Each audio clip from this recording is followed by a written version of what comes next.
Hey there, quirky people. Today we're going to look at the biggest factors causing the Multiverse of Madness. Till now, we were all wondering whether Doctor Strange will be really pissed after Wanda and Sylvie's multiversal shenanigans. It was a general consensus that he'd have to solve their messes. But it seems that the Multiverse of Madness would partly be his fault too. And he will be fixing his own mess in the coming sequel.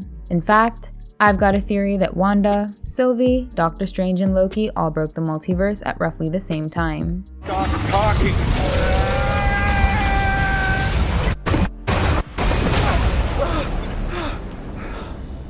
What just happened?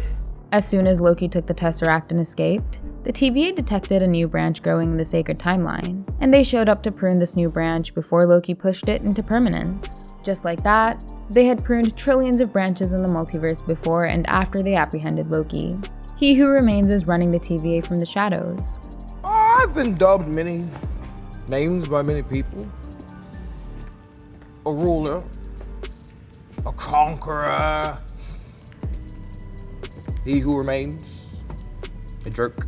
He let everyone believe that the Timekeepers were in charge, but it was he who was keeping the entire multiverse packed in one sacred timeline. All universes were going through the same kind of events. They were all following the same narrative that we've been following in the MCU till now. Every time someone deviated from their path, the TVA showed up to apprehend them. All the matter that was created in this new branch was sent to the void at the end of time. And here, Alioth consumed everything that showed up. So, it was a nice cycle that He Who Remains was constantly maintaining, using the lie of the Timekeepers. Mindless androids.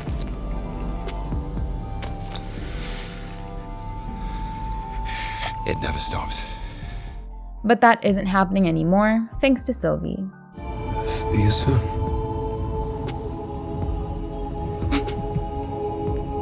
Loki and Sylvie reached the threshold of time when they were in the Citadel. Now this is a place where all the time takes place at once. And even He Who Remains didn't know what was going to follow beyond the threshold. So the multiverse began to branch out. Loki and Sylvie could have stopped these branches from growing, but that didn't happen either. Sylvie is the reason we've got the next 5 to 10 years worth of MCU content. And Loki is also responsible for it because he gave into love. Love is a dagger. It's a weapon to be wielded far away or up close. He trusted another Loki and got betrayed as he was pushed back into the TVA. But I'm saying that Loki and Sylvie aren't the only ones who have caused multiversal chaos.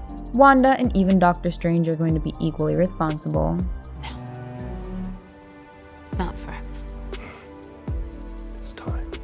And who knows, even Steve Rogers, Thanos, and Gamora are responsible for this. Let's take a deeper look into this theory. First, we're going to start with Doctor Strange. Since all of time takes place at once in the Citadel, we could also assume that what Doctor Strange does in No Way Home happens when Sylvie kills He Who Remains.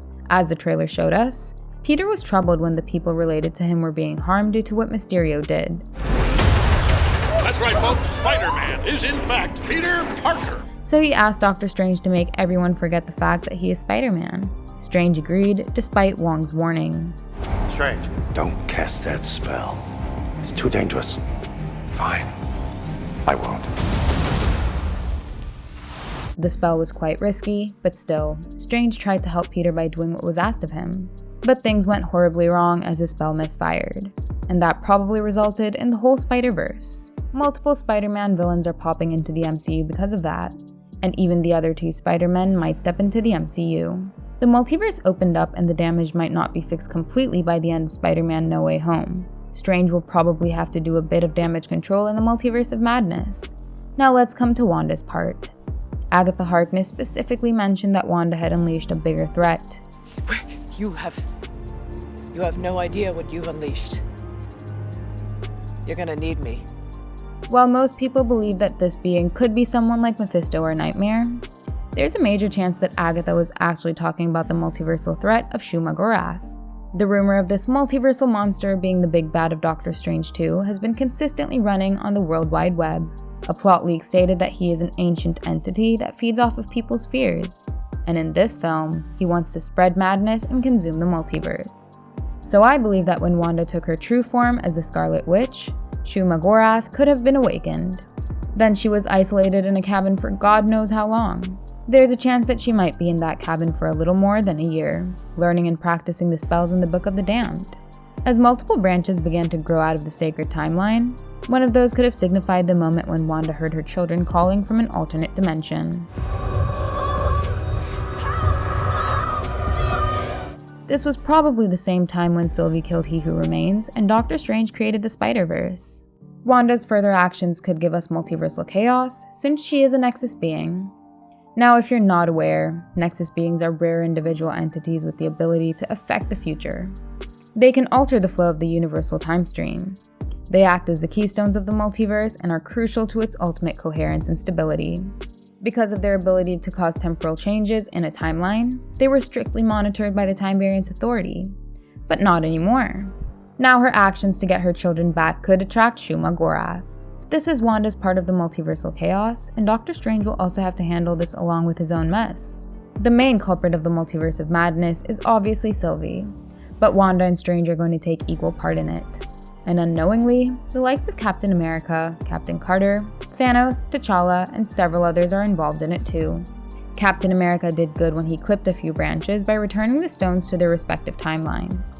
But he also created a new branch where he lived his life with Peggy. Well, after I put the stones back, I thought maybe I'll try some of that life Tony was telling me to get. Thanos created a new one when he took his entire army from 2014 to 2023.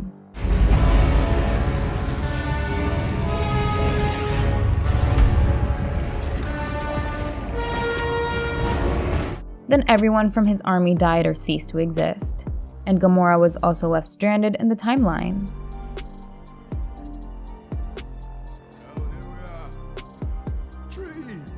So one branch was created from 2014. And then there were others that have been showcased in the What If series. Captain Carter created one of those.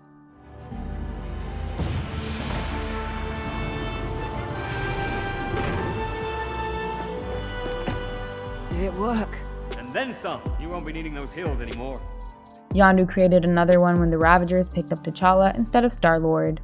You morons grabbed the wrong kid. Not so fast, Captain. 2 sea holes, 2 ear holes, 1 eat hole. Everything checks out. Does this really look like Peter Quill to y'all? S.H.I.E.L.D. created one branch when they recruited Hope Van Dyne and assigned her on a mission in Odessa. So, the Winter Soldier killed her, and that turned Hank Pym into a murderous psychopath. Now it will be interesting to see the other branches that will be created in What If and the other future projects of the MCU. And what's crazy is that Doctor Strange will have to deal with the multiversal ramifications of them all, so let's see how he does that. Okay, that's all from our theory. Hit the like and subscribe buttons if you enjoyed the video, and don't forget to check out some more fun content on our channel. Thank you, and I'll see you in the next one. Goodbye!